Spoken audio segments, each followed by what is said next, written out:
আমাদের হাতে থাকা বাটন ফোনগুলোতে বিভিন্ন সময় দেখবেন যখন আপনি ডায়াল করতে যাবেন তখন ফিক্সড ডায়াল নাম্বার এই ধরনের লেখা কিন্তু চলে আসে। সেক্ষেত্রে আপনি ব্যালেন্স চেক করতে পারবেন না, এমনকি আপনি মোবাইল নাম্বারও দেখতে পারবেন না, এমনকি কাউকে কলও দিতে পারবেন না।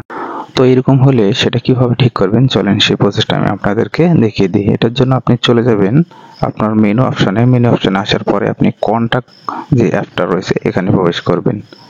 তো এখানে প্রবেশ করার পরে এটার সেটিংয়ে চলে যাবেন। আপনি সেটিংয়ে আসার পরে ফোন বুক সেটিং লেখা রয়েছে, এটার ভিতর প্রবেশ করবেন।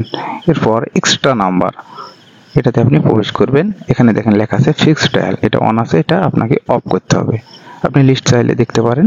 তো অফ করার জন্য আপনি যখন এখানে ট্যাপ করবেন তখন আপনার কাছে পিন চাইবে, আপনি কি করবেন 1 2 3 4 এটা দিয়ে দেবেন। এটা দিয়ে এটা ওকে করে দিবেন। দেখেন এটা কিন্তু ডিসেবল হয়ে গেছে। এখন যদি আপনাদের একটু ব্যালেন্স চেক করে দেখাই, দেখেন